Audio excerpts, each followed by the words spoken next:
This video contains strong adult language, may not be suitable for children or sensitive people.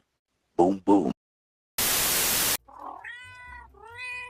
That whole Eli Apple thing really worked out well. Until it didn't. Not a trigger, but what the fuck is your announcer talking about? You have to like when there's a guy coming right in your face and he just sits in there and delivers it. That's kind of funny. Still have no rings. Joe Burrow got hit so many times last year he has PTSD. Paycor Stadium, Cincinnati, Ohio. What stadium is this? Oh, it's the newly named Paycor Stadium, which used to be called Paul Brown Stadium. Paycor is an HR service, by the way. Never heard of it. Anyways, the stadium was built in 2000, but since its entire lifetime, taxpayers have shelled out over $1 billion in upkeep and renovation costs, with only $44 million coming from private funds. Oh, and guess what? There's talk it might get replaced soon.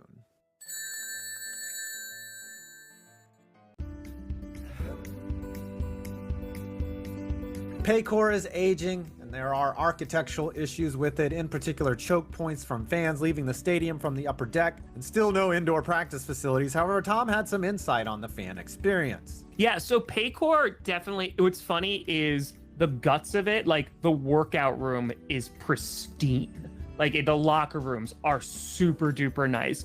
The field is a pretty standard field. Like it's a pretty standard like football stadium. I, of course, am biased because they let us play football on it. But, like, they have, like, the throne. They have the pro shop, obviously. Like, I think the thing that stands out to me is not necessarily the stadium, but it's the fan experience at the stadium that the Bengals hold on. They have, like, a rookie orientation for fans who are new season ticket holders. Oh. They come and they get, like, a full-blown tour. They get a certificate. They get to go play on the field. Like, they get to go do all that just because they're season ticket holders. But their stadium is, like, again, the state-of-the-art stuff is more within rather than on the playing surface. Number 17, Who Day. Here we are with a live look at Who Day after the start of this season. There's nothing particularly bad about this mascot and nothing particularly good. Of course it's a Bengal tiger. That's all about there is to know. Kitty goes meow. Cincinnati Bengals. Another member of the vaunted 1999 draft, Akili Smith was the centerpiece of one of the darkest periods in Bengals history. After coming off the board 3rd overall, Smith completed just 46% of his career passes and won just 17% of his starts, and cast himself into the Hall of Fame of Bus. I guess they have Bus in the Hall of Fame of Bus. Cincinnati Bengals, Neil Rackers. Neil Rackers played for 12 years in the NFL, finding a long-time home in Arizona. But before he made it to the desert, Rackers spent 3 years in Cincy, converting on just 44 of his 67 attempts, including a rookie season in 2000 where he hit on just 57% of his kicks. The dude couldn't hit the broadside of a barn. Cincinnati Bengals, Joey Porter. Joey Porter was such a dick to the Bengals, he even kept agitating them after his playing days were over. Yeah, like coming on the field and starting a fight during a playoff game as a coach. He was also a dick on the field. Vontaze Burfict was a mean son of a bitch. Porter lived for getting under Bengals players and the fans' skin, and he did it well. Cincinnati Bengals. Vontaze Burfict wasn't just a headhunter, he was an untimely headhunter. And his most egregious hit of all was the cherry on top for an all-time playoff choke by the Bengals against the damn Steelers. He could never control himself, and despite his tough-nosed play, he ended up costing the Bengals more than he helped them. Cincinnati Bengals, Mike Brown. More nepotism at its finest. Until Joe Burrow fell into the Bengals' lap, Mike Brown was more of a Mike Clown. Oh, dad jokes. Taking over as president and GM in 1991, his first 15 seasons were awful. Then they went on a stretch of making the playoffs and then losing in the first round in horrific ways. Finally, he ceded personnel duties in 2014, and right up until Joe Burrow came along, they sucked. Remember, the Bengals only exist because Paul Brown wanted to spite the Browns. And boy, did he show them. Cincinnati Bengals. There are certain rules you follow nowadays in the draft. Don't take a running back in the top 10, and you sure as hell don't trade up for one. That's what the Bengals did in 1995 when they traded the number 5 and number 36 overall pick to the Panthers to get the number 1 overall. And they took all-time bust running back Kijana Carter. Carter would tear his ACL before he played a game in the NFL and slogged along for 8 seasons, only rushing for 1,144 yards total. The Panthers used that number 5 pick on Kerry Collins, who was decent. Cincinnati Bengals, Mike Brown. Mike Brown isn't just a shitty owner, he's also a terrible GM. If it weren't for Joe Burrow falling in his lap, Brown would have a terrible legacy. He's held the de facto title of GM since 1991. During that time, he has hired Dave Shula, who was pathetic, and kept Marvin Lewis for far too long. He turned down the Saints' offer for Ricky Williams in the 1999 NFL Draft. He kept a slew of dysfunctional players to the point that the Bengals were a joke in the 2000s while running Carson Palmer out of town. All of this has resulted in a 223 and 303 record in 33 seasons. Cincinnati Bengals. Now that clean as a whistle Joe Burrow is here, people forget about how out of control the early 2000s Bengals were, with Adam Pac-Man Jones throwing dollar bills out in script clubs and subsequent shootings to 8 total players being arrested on the team in 2006, with the late Chris Henry having 3 separate incidents with the law that year. All that sweeping under the rug, not to win a first-round playoff game. Finally, Paycor Stadium, Cincinnati, Ohio. I guess the entire AFC North is aging like Gen X and will soon need to be replaced or put in a retirement home. Paycor was opened in 2000 and has had its criticism over the years, like choke points in the upper deck and an unusual seating layout. However, in May of 2024, the team announced a $100 to $120 million privately financed improvements, including new turf that hopefully keeps Joe Burrow's knees healthy. 2021 Cincinnati Bengals. It's hard to say any one player makes a team, but that is certainly the case with Joe Burrow and the current Cincinnati Bengals squad, particularly with the offensive line he inherited. In the 2020 NFL Draft, the Bengals took Burrow hoping he would be able to turn their team around, but had zero expectations he would lead them to a Super Bowl just 1 year later. But it wasn't just reaching the Super Bowl that was crazy. The Cats hadn't won a playoff game in 3 decades before 2021, losing in incredibly heartbreaking and also very dumb ways. Before reaching the big game, the Bengals had 5 straight losing seasons, going only 25, 53, and 1, but way worse, 6-25-1 before they reached the NFL's highest level. Those 6 wins are the fewest ever for a team's past 2 seasons before reaching the Super Bowl. You know the Bengals story. They rode Andy Dalton and AJ Green for years, always ultimately coming up short. And now with Joe Burrow and Jamar Chase, it kind of feels the same. The Bengals lost Super Bowl 56 when Eli Apple got burnt like the Diddy tapes in a fire pit. It looks like the Bengals may be headed towards another decline. Cincinnati Bengals, 2015. The Bengals' lowest moment came in the 2015 AFC wildcard game against the Steelers. Leading 16-15 with under 2 minutes left, Cincinnati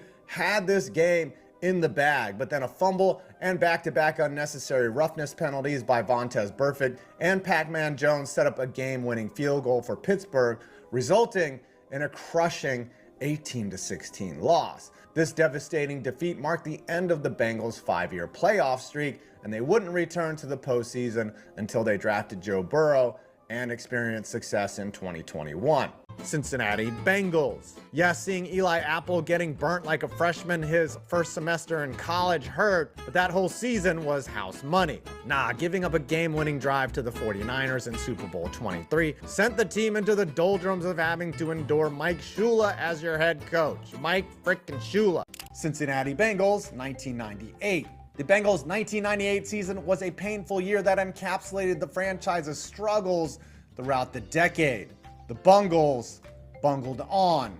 Expectations were high with quarterback Neil O'Donnell brought in from the Jets, but the team quickly spiraled to a 3-13 record as they realized they brought in Neil O'Donnell from the Jets. The Bengals would put all this losing to good use by drafting Akili Smith and having a 2-win season 2 years later.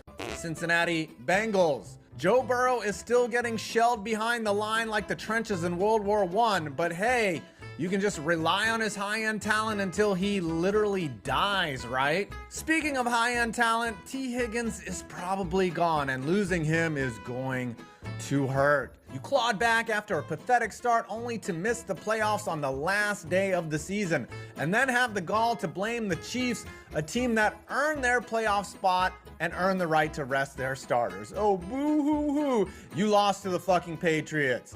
I don't see you posting about that on social medias. Cincinnati Bengals. Jerome Simpson's flip may be the most athletic TD in NFL history, but not the most iconic for the Bengals. This one also has a name, the fumble in the jungle. It's 2023. The Bengals are battling the Ravens in the wild card round.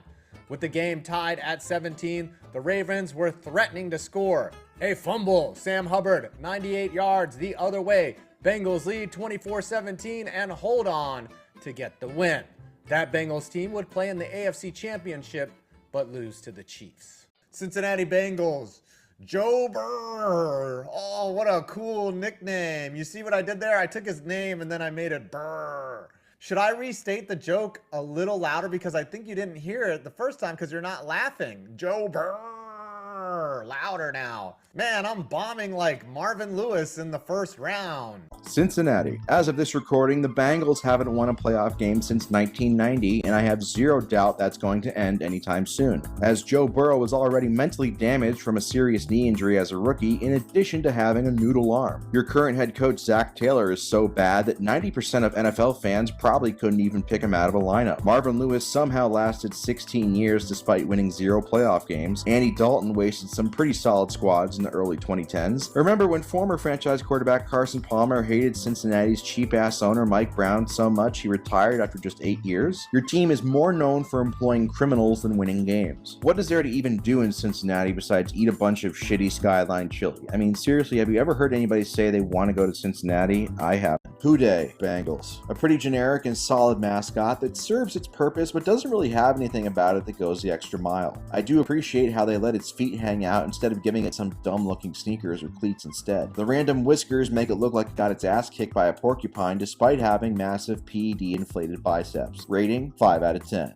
Cincinnati Bengals, Ken Anderson. Basically a coin flip between Anderson and his successor Boomer Esiason, but I went with Anderson due to more great seasons with Cincinnati. Anderson made 4 Pro Bowls and was named 1981 MVP, the same year he led Cincy to the Super Bowl against the 49ers where he lost a heartbreaker. Anderson led the league in passer rating 4 times, passing yards 2 times, and completion percentage 3 times. Had Cincy won that Super Bowl, he'd probably be in Canton right now. Tough scene. Cincinnati Bengals, Achilles Smith. The absolute worst possible scenario for an NFL franchise is to have a bad quarterback that they either spent a lot of money on in free agency or drafted very high. Smith falls into the latter category, as he was the 3rd overall pick in 1999. He proceeded to play 4 years in Cincy, putting up just 5 touchdowns and 13 interceptions. He never once looked like he belonged on an NFL field. Truly an awful player in every way. Cincinnati Bengals, Super Bowl 56. This one might surprise some people considering it's so recent, but it's incredible how many chances Cincinnati blew to win this game in the second half. Up 17-13, they got an interception to get great field position, but settled for a field goal instead of a touchdown. They then had 4 drives up 20-16, but got 0 points out of them. LA finally went ahead 23-20 with a minute and a half left, but Cincy's last drive stalled out at midfield, not even getting a field goal. They should have won this game comfortably. Cincinnati Bengals, Carson Palmer. Palmer was on his way to being the next superstar quarterback in 2005, having his best season ever with Cincy. Then he famously blew out his knee in the playoffs that year and was never quite the same again. Major elbow surgery in 2008 further diminished his arm talent, and in the end, his 7 years as a starter with Cincy amounted to nothing but unfulfilled promise and 0 playoff wins. His late career resurgence in Arizona doesn't change this. Cincinnati Bengals. Congrats, Bengals fans. For the first time in a long time, you aren't laughing stocks. However, if you expect to make the Super Bowl every year now because you got lucky last year, sorry, it won't happen again. Joe Burrow is good, but he did nothing during the playoffs last year to earn him the clutch reputation he has now. In fact, if Burrow had generated a touchdown on just one of the final 5 drives of the Super Bowl, you'd be champions right now. It might not sting so bad now, fresh off of a Super Bowl appearance, but as the upcoming years go by without you getting back there, it will only feel worse and worse knowing how close you were to reaching the mountaintop and falling just short. Burrow simply didn't come through in the 4th quarter and ruined his only chance at getting a ring. Offensive line be damned. The AFC still belongs to to Mahomes and Allen. Mahomes having a fluky bad half in the AFC Championship game doesn't change that. I would actually take Herbert over Burrow too without thinking twice. Skyline Chili sucks. Cincinnati Bengals, 1981 Ken Anderson. I could have gone with 2005 Carson Palmer or 2021 Joe Burrow, but I went with 1981 Ken Anderson because he won MVP for his stellar regular season, and he was also better in the playoffs than Burrow was in 2021, although both of their seasons would end the same in losses in Super Bowl. Anderson, however, had 3 total touchdowns in the Super Bowl, although he did have 2 interceptions, and there are a lot of plays in that Super Bowl that if you go back and watch, where the Bengals came excruciatingly close to getting over the finish line, but it's been forgotten about as history has gone on, and the 49ers went on to become a dynasty in the 80s. If Ken Anderson had won Super Bowl 16, there's no doubt he's in the Hall of Fame right now. Cincinnati Bengals. Joe Burrow is the most overrated playoff performer in the NFL right now. While I admit it's incredible how he's helped turn the Bengals into a contender after they spent almost their entire history being a joke, he hasn't done anything to earn his clutch playoff reputation. The Joe Shiesty and Joe Burr personas he puts on when he's iced out and wearing shades and fur coats before games looks cool, I guess, and makes the ladies wet. But let's look at the facts, folks. Burrow has played in 7 playoff games. In those games, his defense has produced as many fourth quarter touchdowns as he has on offense, 1. A.J. McCarron has more fourth quarter touchdown passes in the playoffs for Cincinnati than Joe Burrow does. Am I the only guy who remembers Burrow producing 0 points on his last 5 drives in Super Bowl 56? Or how he had 2 fourth quarter drives tied at 20 to win the AFC Championship game last year and produced 0 points once again? If Joe Burr was as clutch as his reputation, Cincy would be sitting on at least 1 and possibly 2 rings in the last 2 years. I don't want to hear the offensive line excuses either, alright? They always conveniently pop up from Cincinnati fans whenever Burrow doesn't come through in the clutch. The facts are, Burrow holds on to the ball too long. It's his biggest flaw. All I'm saying is, I'd like to see Burrow have 1 clutch playoff drive without a short field thanks to his defense producing a turnover before I anoint him as the next Tom Brady or better than Patrick Mahomes. Is that really too much to ask for? Skyline Chili is just glorified diarrhea. Cincinnati Bengals. Listen closely to this one. Bengals. Bengals. Ben space gals. Past tense. Bengals. Gals, a nickname for girl. It's talking about people that have been girls, aka been women in the past. It's insulting and extremely offensive to transsexual men who used to be women. And it's just happening in plain sight right in their team name, and they tried to cover it up by putting a tiger as their logo. It might have fooled you, but it didn't fool me. And I don't want to brag, but I'm basically a hero for pointing this out. Cincinnati Bengals, John Ross. Ross will always be most remembered for setting the NFL Combine record for the 40-yard dash. Unfortunately, that had shit to do with him being good at football. The Bengals took him 9th overall in 2017, famously 1 selection before the Chiefs took a guy named Patrick Mahomes. In 4 years with the Bengals, Ross caught just 10 touchdowns and had 733 receiving yards. Although the Bengals would eventually find their franchise quarterback in Joe Burrow, I'm sure that if you put the front office on truth serum, they would much rather have Patrick Mahomes quarterback right now, which just makes the John Ross selection all that much worse. Kelly Smith, 2000. Kelly Smith was drafted 3rd overall in 1999 off of 1 good year at Oregon, and because he had a big arm, and of course, when you got guys that have physical traits like that, coaches always think they can fix them and turn them into a superstar. But for every Josh Allen, there's a 1,000 or hundreds of thousands of Achilles Smiths, and this was no different. He ended up starting 11 games for the Bengals that season, going 2-9, completing just over 44% of his passes, averaging 4.7 yards per attempt, with 3 touchdowns and 6 interceptions. He also took a bunch of sacks. The guy was just horrendously terrible. The team was shut out in 3 of his starts, although he left early in one of them, I believe, which was against the famous Baltimore Ravens defense of 2000. But still, the guy was complete dog shit. And this was his magnum opus of shit. Cincinnati Bengals. The Bengals are a team, you know,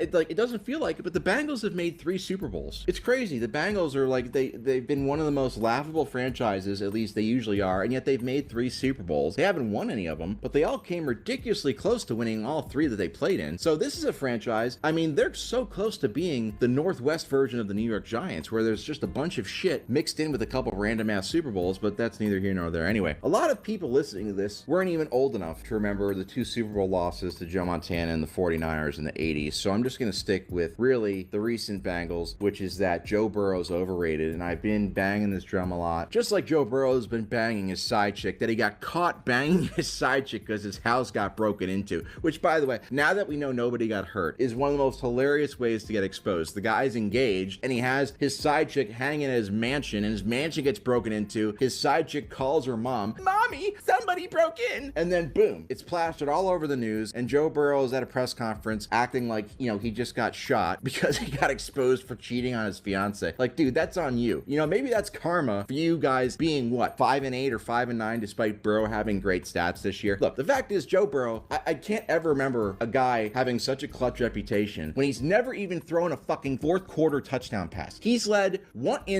7 playoff games. The Cincinnati Bengals have as many offensive touchdowns in the fourth quarter as they do defensive touchdowns in the fourth quarter of Joe Burrow's 7 playoff games. This is a guy the Bengals really should have like at least 2 Super Bowls since they got Joe Burrow. They should at least have one. They should have at least won in 2021. They had literally, you go back and I mean, I've shown this, I've talked about this multiple times because Burrow seems to get a pass for it because people think he's cute or they think he has swagger because he wears sunglasses and mink coats or whatever and some other bullshit like that. Okay, but Joe Burrow has fucked up in the clutch so many times, even this year. Like, I think about his fumble against Kansas City in the fourth quarter, the fumble 6 against Kansas City early in the season. But he's had so many opportunities to live up to the clutch reputation that he has, undeservedly so, and he just hasn't done it. But you see, Burrow is Bengals fans' only hope. See, I could sit here and I could say, oh wow, Mike Brown sucks because he's not paying Jamar Chase. And you guys are going to sit there and agree. Oh yeah, okay. But guess what? When I go after Joe Burrow, it stings because Joe Burrow is your lifeline. He's the only hope that you Bengals fans have being relevant in the future. And by the way, Joe Burrow's almost 30. Can we stop fucking calling him a young quarterback? One of the future superstars of the NFL. The guy's fucking, what? He was born in 1996. It's almost 2025, okay? The guy's like 29. The guy's older than Sam Darnold already. I mean, for crying out loud, can we at least like stop calling? He's had two major injuries, okay? So he has been injury prone. He still doesn't have a signature clutch playoff performance when you really dig deep. And he hasn't even been in the playoffs, and he won't be in the playoffs again this year. So he hasn't even been in the playoffs for a couple years now, but he still is considered one of the elite quarterbacks in the league, which granted, he is a good quarterback. There's no question about that. But you know, the whole media circus and the way Bengals fans talk about him. Oh, woe is me. Poor Joe Burrow. Wow, wow, wow, wow, wow. Because, you know, it's like, yes, he may have had some bad luck this season, but this is just karma for all the insane amounts of good luck that he's had in order to get to 2 AFC championships and a Super Bowl that he didn't deserve to get to. And yes, Skyline Chili still sucks. Cincinnati Bengals pass rush. Now, this is interesting because the Bengals had the guy who led the league in sacks last year, Trey Hendrickson, at 17.5, and you're saying, wait a minute, that's the position of weakness? Yes. Because think about it. The reason the Bengals didn't make the playoffs was largely because of their defense. And again, a large part of bad defenses go back to being unable to get after quarterback, because no matter how great your linebackers or your defensive backs may be in coverage, unless you got fucking prime Deion Sanders and prime Darrelle Revis back there, guess what? It's hard to cover guys on air for more than 3 or 4 seconds. It's just hard to do. So if you're not getting pressure on opposing quarterbacks, and that's basically what nobody outside of Hendrickson could do last year for the Bengals, then you're going to give up a lot of points. And it doesn't matter if you have an elite offense and your quarterback leads the league in passing yards and you have the best receiver in the league, you're going to miss the playoffs. So Bengals desperately need to invest in the defensive line and pass rushing. Cincinnati Bengals 2001. This was actually an incredible draft for a team that was as bad for as long as the Bengals were. Their first pick, Justin Smith, went on to make 5 Pro Bowls and was a first-team All-Pro, although his best years did happen to come with the 49ers, to be fair. Still, they then drafted Chad Johnson, or Chad Ochocinco, who was a 6-time Pro Bowler and 2-time first-team All-Pro. He was one of the best receivers in the league for the better part of a decade in the 2000s. Not a Hall of Famer, but pretty darn close in the Hall of Very Good. Rudy Johnson was a big-time running back for them for a couple years, and he made a Pro Bowl. And then finally, in the 7th round, they snagged TJ Who's Your Mama. He ended up making another Pro Bowl and was a long-time starter. Who knows? Maybe this core of players, if Carson Palmer had never gotten hurt in 2005, maybe they would have done something special. But still, that individual group of talent, very, very good. Cincinnati Bengals, Antonio Bryant, 2010. Now, you're probably wondering why there's no stat sheet for Antonio Bryant on his particular slide. That's because he never played a single game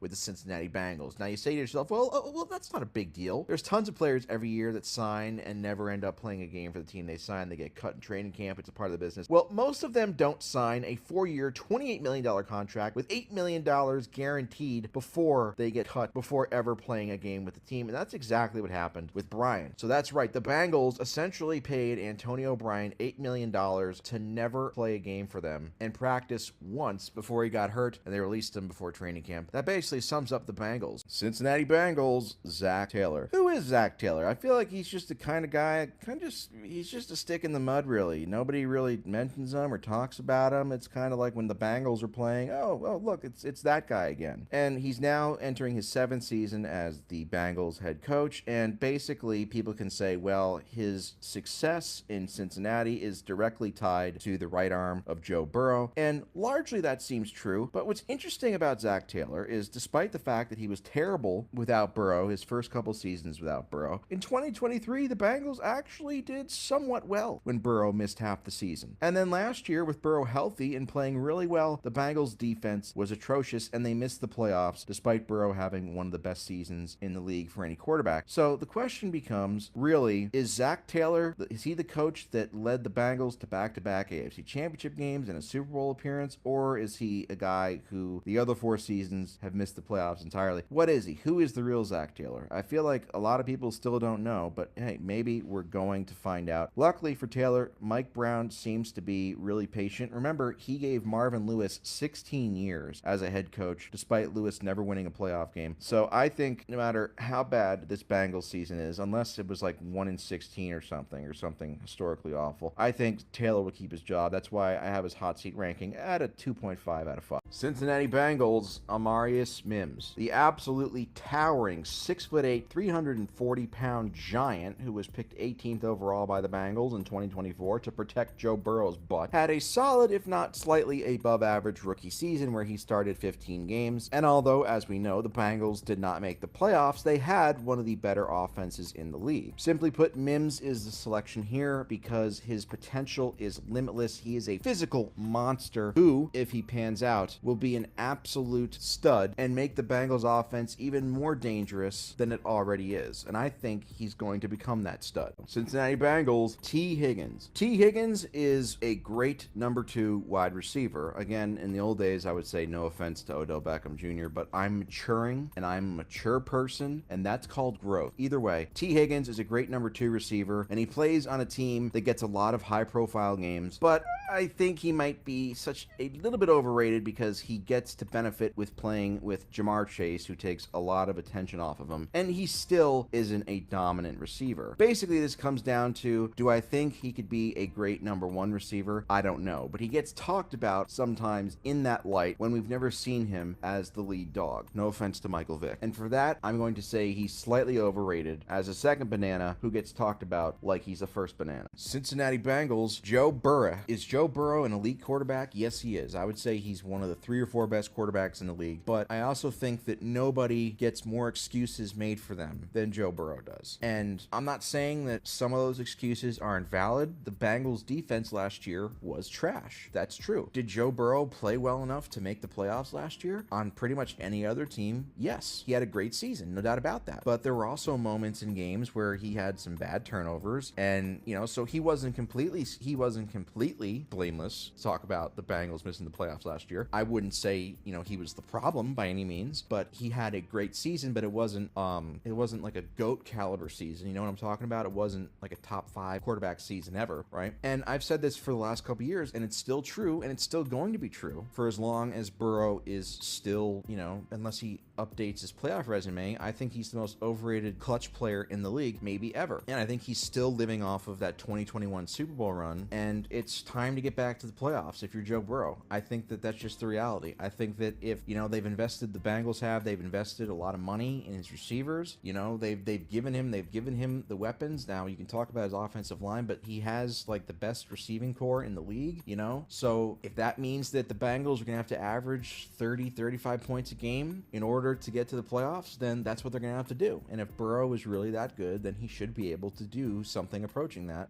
But I think that he gets too much credit for being a clutch performer. And I think some of that has to do, and I'm going off on a little bit of a tangent here, but I think some of that has to do with the fact that people subconsciously kind of give him credit for his national championship at LSU. And people do the same shit with Cam Newton, where they talk about his last year at Auburn, right? His only year at Auburn in 2010 where he was dominant and he won the Heisman and the national championship, and they kind of, I don't know, they kind of just lumped that in with his NFL career, and I think people do the same thing with Burrow in his 2019 season at LSU. They kind of throw that in with his NFL career, and I'm like, no.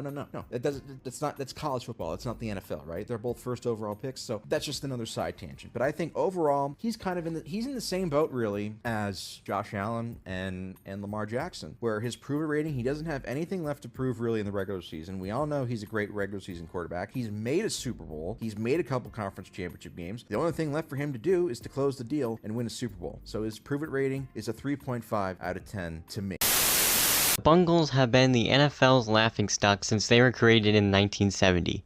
So let's go back in time to 1970 to see where everything went wrong. The Bengals are born into the NFL in the AFC Central. They reach a wildcard spot only to be shut out by the Colts. I do have hope for this team though. Turns out that year was a fluke and they go 4-10. You may not be the worst team in the league, but you still are nowhere near playoff contention. You finish first in the Central Division only to run into a brick wall called the Dolphins. Become a mediocre team and lose 3 out of your 4 last games to finish 7 of 7. You have an outstanding offense with Glenn Cameron and John Reeves, but again, you lose in a wildcard game, this time against the Raiders. Become tied in the playoff standings only to miss by 1 win. Oh, yes, I remember now. Missed it by that much. Lose in a playoff spot to the Oilers, and with an 8-6 record, you get the award for being okay. Become the absolute dumpster fire of the league, fire your head coach after an 0-5 record, and lose to all sanity as possible. Even with new reigns, you are still terrible. Anthony Munoz, one of the greatest linemen in NFL history, and an NFL Hall of Famer too. Too bad you still suck. I don't know what's happening to this world, but you actually won a wildcard game. Did someone hit the wrong button? And you won in the famous Ice Bowl match against the Chargers. You are finally Super Bowl contenders. It may have taken you over 11 years, but you finally made it. Finish the job.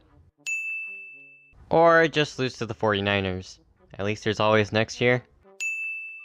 Finish 3rd overall in the league, only to be pummeled to the ground by the Jets. A fate worse than death. You go back to your old ways and become the basement of the league again. Finish the season with an 8-8 record. Good, but not good enough. Become the NFL's punchy bag and cry in the corner. At least there's Eddie Brown. You may not be playoff contenders, but I feel a sense of hope in your team. Turns out that hope was chlamydia and you grow into the HIV of the NFL. Rebuild the team and get an impressive 12-4 record and beat the Seahawks in the first round. Do I sense a hope of bliss? And you take out the Bills in the AFC Championships. Finish the job, boys. Alright, all you have to do is stop the 49ers. They may have beaten you once in the Super Bowl, but there's no way they can do it again. Back to throw Montana. Stepped up, throws.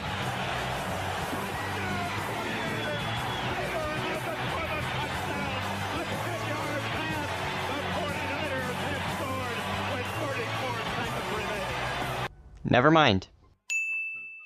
Get a record of 8-8 and be the only team in the AFC Central to miss the playoffs.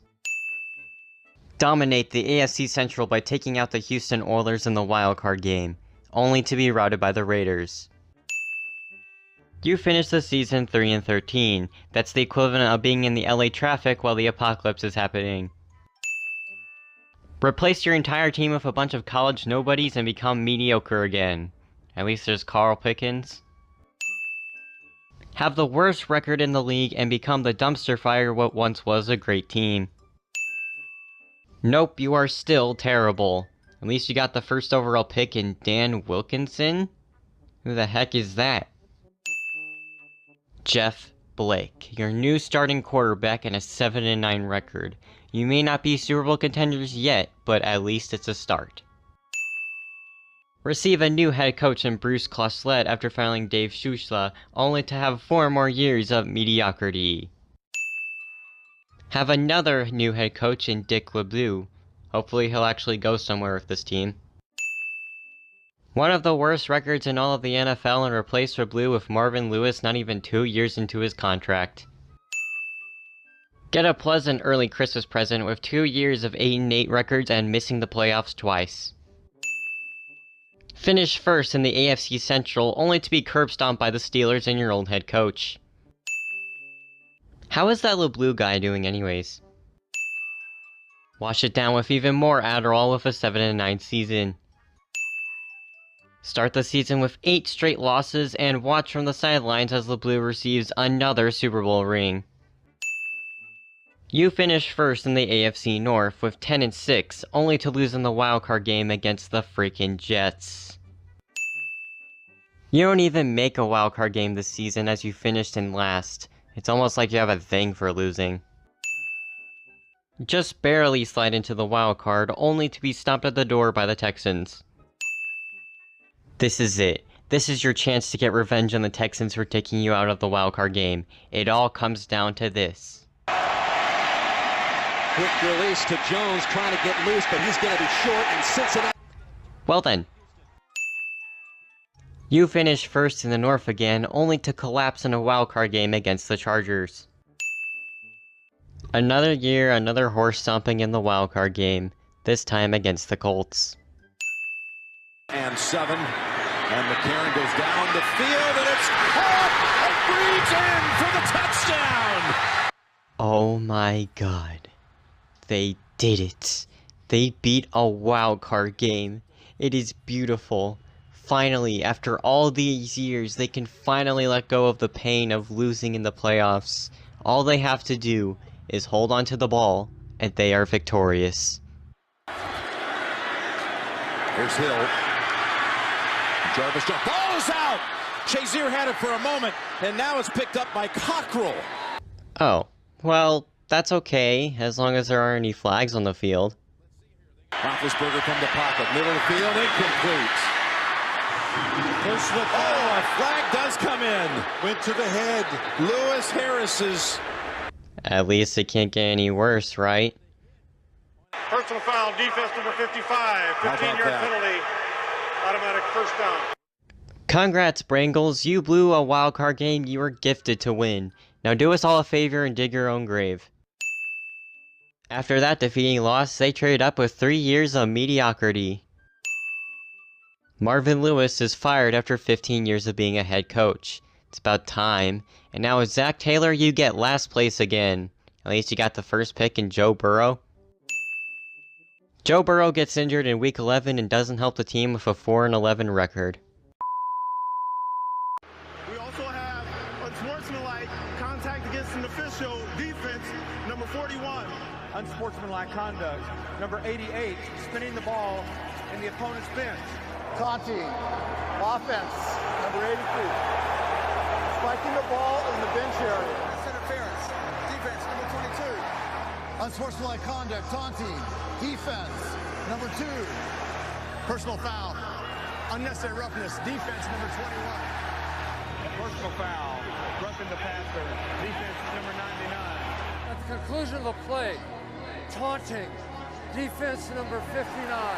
Unsportsmanlike conduct, number 25 for taunting. Personal foul, roughing the passer, defense. Personal foul, roughing the passer. Personal foul, defense number 41. Right side block, half the distance to the goal, first down. Personal foul, legal low block on the defense number 37. 15-yard penalty. Michelle on play action, finding room, going deep, and it's caught by Higgins. He goes in for the score. Jalen Ramsey fell down, and just like that, on the left side, 3rd and goal. Stafford fires, knocked away. Holding, defense number 55. Penalties half the distance to the goal. There. Pass. Caught. Got it. Touchdown. Burrow trying to keep it going. Gets spun down. Gets it away. And incomplete. It looked like T-Ron might have had a shot to make the grab, but the Rams now running down to celebrate with a defensive play. Congratulations The Vince Lombardi Trophy is staying in Rams' house.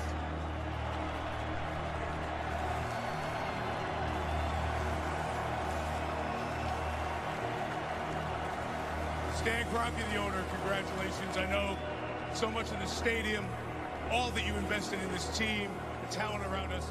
How's it feeling to your hands? We'll see y'all in Burrowhead. Yeah, baby. Let that sing in your mind. We'll see y'all in Burrowhead. Be it proclaimed, whereas the Cincinnati Bengals are headed to Burrowhead Stadium for their second consecutive AFC Championship game. Whereas at last year's game, the Bengals scored more points than the Chiefs, resulting in a Bengals victory and a Chiefs loss. Whereas Joseph Lee Burrow, who's 3-0 against Mahomes, has been asked by officials to take a paternity test, confirming whether or not he's his father. Whereas all season long, Cincinnati has been on a path of destiny, fighting it out to overcome anyone who stands between them and a Super Bowl win. And whereas Kansas City is named after its neighboring state, which is, just kind of weird. Now therefore, I, Aftab Purval, Mayor of the City of Cincinnati, do hereby proclaim January 29th, 2023 as They Gotta Play Us Day in Cincinnati. I looked, and behold a pale horse, and he who sat on it had the name Death, and Hades was following with him, to kill with sword, with famine, with pestilence, and by the wild beasts of the earth. Welcome to your doom. It's a convenient excuse to overlook the main issues. Just blame the refs. They do deserve it, though. They've been fucking terrible all season. Know your role and shut your mouth!